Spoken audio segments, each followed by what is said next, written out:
ये तो जीतन राम मांझी जी का और उनका उपेंद्र जी से सवाल पूछिए कि सहवाला बनिएगा कि नहीं राजनीति में। क्षेत्रीय पार्टियों का वजूद खत्म कर देंगे और क्षेत्रीय पार्टी लटकल रहेगी हुजूर। जाति सर्वे की रिपोर्ट जारी करके तो इनका ऐसा किलाबंदी किए हैं कि इनका इलाजे कर दिए हैं ठीक से। ठीक हम पार्टी और जो नया एगो पार्टी कौन बना है एगो माए बाप दे दा राम दिला दे राम, किस बात के लिए कर रहे हैं उपेंद्र कुशवाहा जी। तो ये क्या है, ये राष्ट्रीय पार्टी हैं कि अंतर्राष्ट्रीय पार्टी से गठबंधन किए हुए हैं। जाति सर्वे की रिपोर्ट आने के बाद ये हताशा की ये क्षेत्रीय पार्टियों को खत्म कर देंगे। जितना बड़ा आप एम्स बनाते हैं उससे बड़ा तो हम डीएमसीएच का हॉस्पिटल बना रहे हैं। 2024 के रन को जीतने के लिए भारतीय जनता पार्टी के तमाम जो बड़े नेता हैं उनका बिहार दौरा शुरू हो गया। बीते 8-9 महीनों में चाहे वो अमित शाह हो या फिर भाजपा के अध्यक्ष जेपी नड्डा समेत तमाम जो संगठन के बड़े नेता हैं वो लगातार बिहार भ्रमण कर रहे हैं, बिहार दौरे पर आ रहे हैं। बीते दिन भाजपा अध्यक्ष जेपी नड्डा पटना पहुंचे और अपने भाषण में उन्होंने 2 बातों का जिक्र किया। एक तो 25 में भाजपा का मुख्यमंत्री होगा, सीएम हाउस में बैठेगा।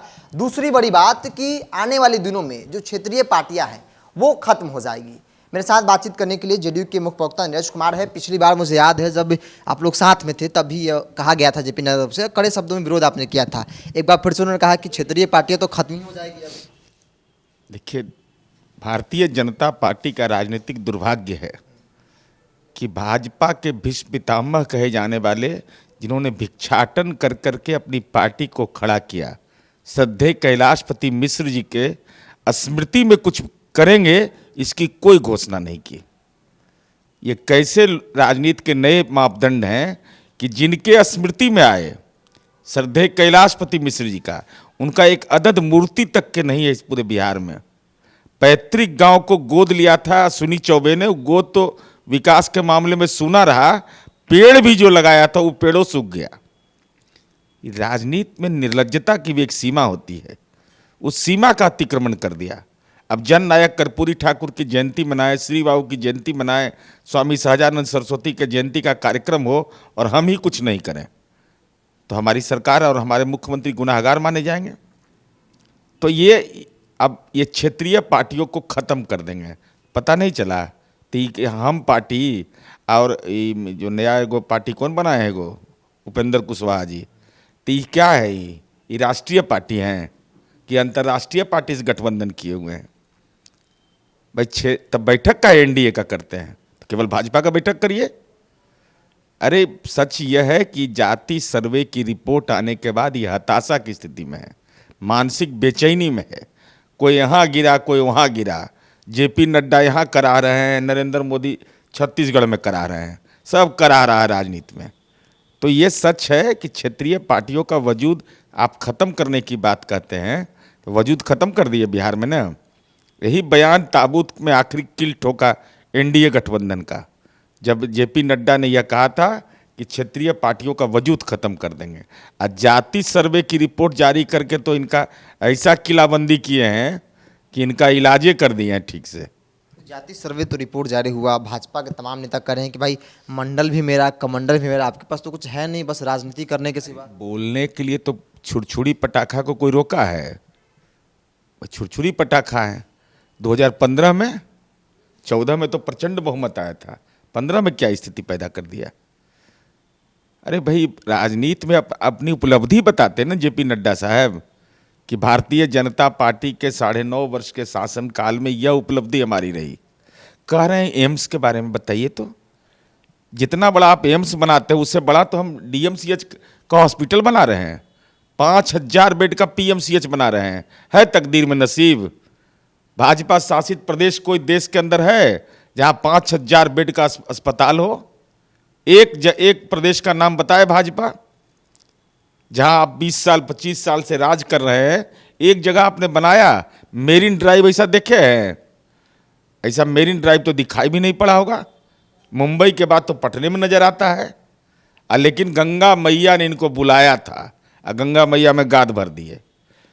तब हम तो उम्मीद कर रहे थे कि आदरणीय जेपी नड्डा साहब यहाँ पर आकर बोलते कि इतना मंदिर का घेराबंदी हमारे विधायक और सांसद ने किया अपने कोष से, श्मशान का घेराबंदी किया, सनातन धर्म वाला का करते तो कुछ नहीं। लेना न देना, छुच्छे फूलना वाला हाल है इन लोग का। अरे भाई काम करिए, काम बोलता है, काम अगर नहीं करिएगा तो उसका क्या मतलब है उसका।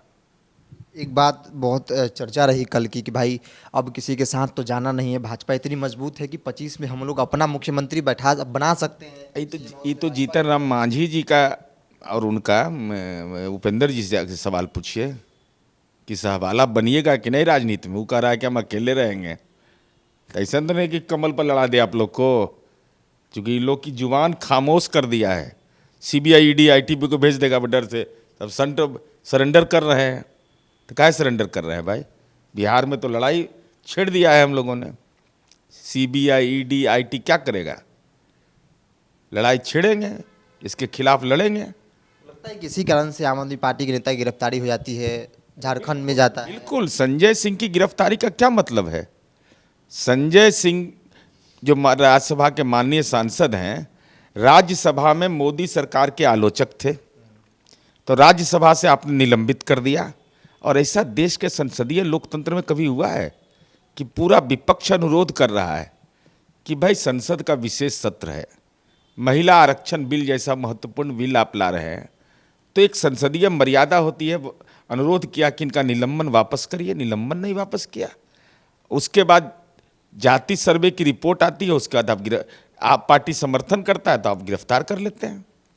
अब जबकि माननीय सर्वोच्च न्यायालय ने 2-3 दिन पहले संभवतः यह स्पष्ट रूप से कहा था कि ईडी किसी के मामले में गिरफ्तारी करे तो उसको यह बताना पड़ेगा कि किस मामले में गिरफ्तारी हुई। अब तो देखिए अभिसार शर्मा को, उर्मिलेश जी को, भाई कलम पर पहरेदारी है क्या? जुबान पर पहरेदारी हो गई। छोटे बच्चे थे उनके घर में और police, Delhi police, UP police और ईडी की पुलिस घुस रही है अभिसार शर्मा के घर में। अपराधी है, आतंकी है। कलम की लेखनी की ताकत नहीं है। उर्मिलेश जी को किसी के प्रमाण पत्र की जरूरत है? ये लोग को तो प्रमाण, देश के पत्रकारिता जगत के महत्वपूर्ण हस्ताक्षर हैं ये लोग। और किस तरीके का व्यवहार किया, उठा करके कहाँ ले गया? लोधी रोड, असम में छोड़ दिया। तो क्या छोड़ दिया? अगर वो दोषी हैं, अपने गिरफ्तार करके जलील करते हैं, पूरे देश के अंदर में सामाजिक प्रतिष्ठा गिराते हैं। उर्मिलेश जी को ईमानदारी का प्रमाण पत्र दे रहे हैं, बताइए, बेईमानी का। देश जानता है कि लोग ईमानदार पत्रकार के रूप में जाने जाते हैं। अभिसार शर्मा से लेकर इन लोगों ने कभी नौकरी की चिंता नहीं किया, अपने लेखनी की चिंता किया। तो आपके खिलाफ जो बोलेगा वो जेल जाएगा। तो ऐसा नहीं होता है मोदी जी। पृथ्वी गोल है, याद रखिएगा हमेशा। सवाल लेते हैं, जब बात क्षेत्रीय दलों की होती है तो न सिर्फ विपक्ष की पार्टियां बल्कि एनडीए में जो लोग हैं, चाहे वो चिराग हो, उपेंद्र कुशवाहा की पार्टी हो या फिर जीतन राम मांझी हो, खतरा पर इन लोगों को ही मंडरा रहा है। मैं तो स्पष्ट कहा ना भाई, तो इन लोग को अपना नजरिया साफ करना चाहिए ना। क्षेत्रीय पार्टियों का वजूद खत्म कर देंगे और क्षेत्रीय पार्टी लटकर रहेगी। हुजूर माए बाप दे दा राम दिला दे राम, किस बात के लिए कर रहे हैं?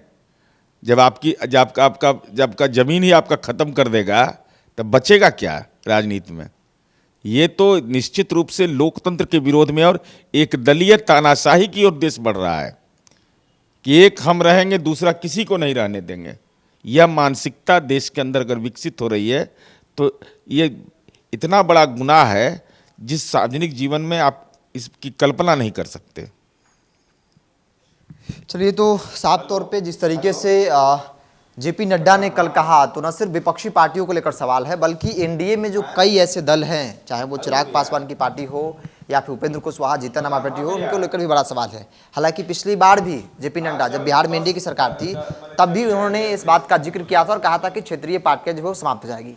तब एनडीए के सहयोगी नीतीश कुमार की पार्टी जेडीयू, नीरज कुमार ने बखूबी इसका विरोध किया था और कड़ा शब्दों में विरोध किया था। उस वक्त भी सियासत में कई तरह के सवाल उठ रहे थे। हालांकि उसी के बाद से भाजपा और जेडीयू के बीच में जो है खटास देखने को मिला और उसके कुछ महीनों बाद जो है वो बिहार में एनडीए की सरकार जो है वो गिर जाती है। एक बार फिर से वो परिस्थिति बन रही है। क्षेत्रीय दलों को लेकर जो बयानबाजी किए गए हैं उससे न सिर्फ विपक्षी पार्टियां बल्कि एनडीए के सहयोगी भी, भाजपा के सहयोगी जो है वो भी, उनके अंदर भी कई सवाल खड़े होने लगे हैं।